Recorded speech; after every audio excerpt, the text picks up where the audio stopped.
Mula sa mga aparisyon hanggang sa mga himalang nagpapagaling, ang Birheng Maria ay nagpapakita ng walang hanggang pagmamahal at kapangyarihan na nagmumula sa Diyos. Ano ang mga patunay ng kanyang mapaghimalang pagkilos? Bago natin tuklasin ang kamangha-manghang mga himala ng Birhen Maria, huwag kalimutang mag-subscribe at i-click ang bell button para hindi mo ma-miss ang mga kwento ng pananampalataya, pag-asa at himala. Sa buong kasaysayan ng simbahan, ang Birheng Maria ay kilala hindi lamang bilang ina ng Diyos, kundi bilang mapagkalingang ina ng sangkatauhan. Maraming mga himala ang iniuugnay sa kanyang pamamagitan.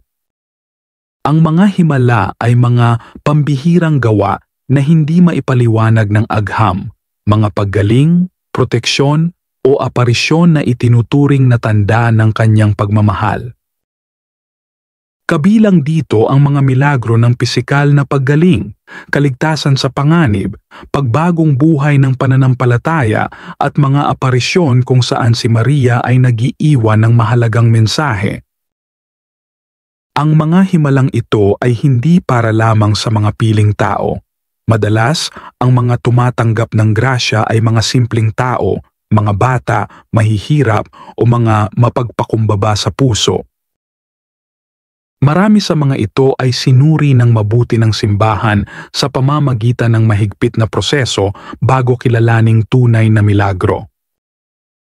Ang pangunahing layunin ng mga himala ay hindi lamang upang kamanghaan kundi upang ituro tayo kay Kristo at palalimin ang ating pananampalataya.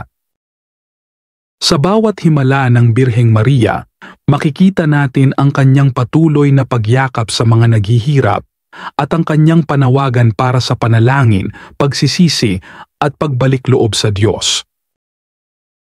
Ang mga himalang ito ay paalala na si Maria ay hindi lamang alaala ng nakaraan. Siya ay buhay na ina na patuloy na namamagitan para sa atin sa langit. Isa sa mga pinakatanyag na aparisyon ay naganap sa Lourdes, France, noong 1858. Ipinakita ng Birheng Maria ang sarili kay Bernadette Soubirous at hiniling ang panalangin at pagsisisi. Sa Lourdes, maraming hindi maipaliwanag na paggaling ang naiulat. Hanggang ngayon, ang lugar na ito ay sentro ng paglalakbay para sa mga naghahanap ng pisikal at espiritual na kagalingan. Isa rin sa pinakakilalang aparisyon ang naganap sa Fatima, Portugal, noong 1917. 3 batang pastol ang nakakita kay Maria na nagbigay ng mga mensahe tungkol sa panalangin, pagsisisi at kapayapaan. Ang kilalang milagro ng araw sa Fatima, kung saan libu-libong tao ang nakasaksi sa kakaibang kilos ng araw sa kalangitan, ay isang matibay na patunay ng banal na pagpapakita.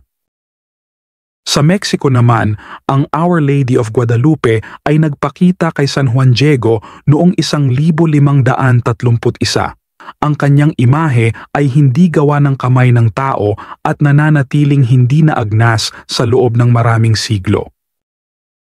Ang imaheng ito ay naging simbolo ng pananampalataya, pag-asa at pagkakaisa at patuloy na nagbibigay inspirasyon sa milyon-milyong deboto. Marami pang ibang aparisyon tulad ng sa La Salette, Medjugorje at iba pa na patuloy na nagpapalalim sa debosyon ng mga Katoliko sa buong mundo. Sa bawat aparisyon at himala, laging dala ni Maria ang iisang mensahe, ang pagmamahal ng Diyos, ang kahalagahan ng panalangin, at ang pag-asa ng kaligtasan. Ang bawat himala na iniuugnay sa Birhen Maria ay hindi lamang pagpapakita ng kapangyarihan, kundi patunay ng kanyang walang hanggang pagmamahal sa atin. Ang mga aparisyon, tulad ng sa Lourdes at Fatima, ay kadalasang may kasamang paanyaya, manalangin, magsisi at magbalik loob sa Diyos. Isang paalala ng ina na nagmamalasakit sa kanyang mga anak. Sa bawat milagro ng kagalingan, makikita natin ang pagmamahal ni Maria sa mga nagdurusa na sa kabila ng kahinaan ng katawan, ang grasya ng Diyos ay dumadaloy sa pamamagitan niya. Hindi lamang pisikal na paggaling ang ipinagkakaloob ng Birheng Maria. Marami ring nakakaranas ng espiritual na paggaling, pagpapatawad, pagbabalik loob at pagpapanibago ng pananampalataya.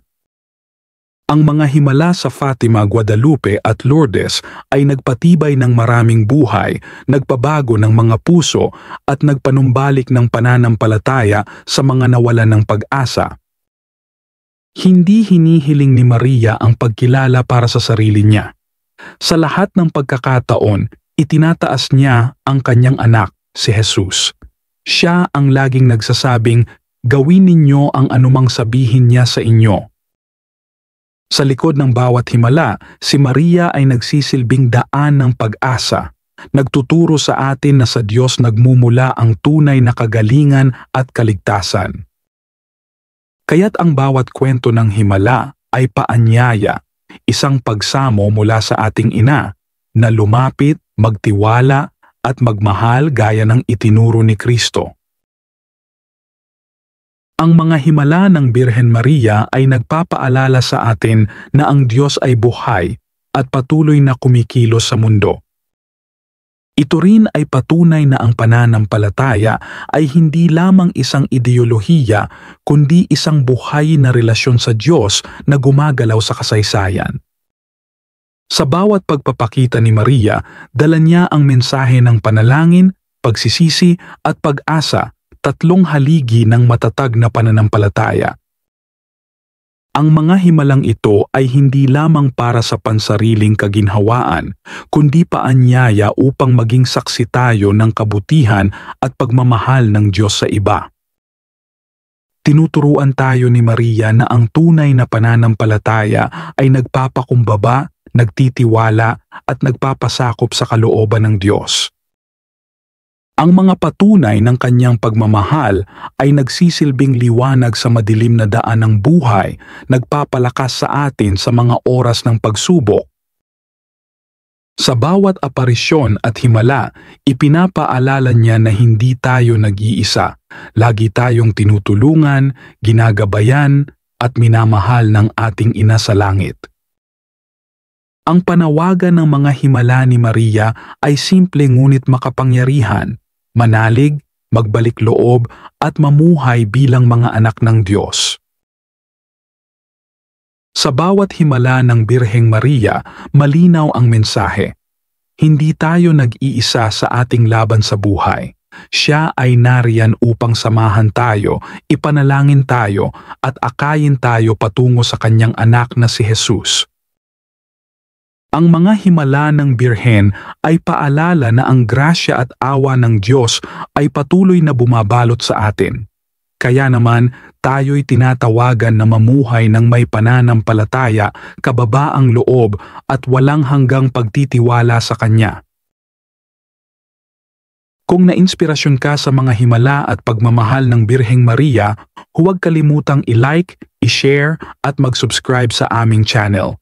I-click din ang bell icon para hindi mo ma-miss ang mas marami pang kwento ng pananampalataya at pag-asa. Maraming salamat at naway pagpalain ka ng ating mahal na Ina.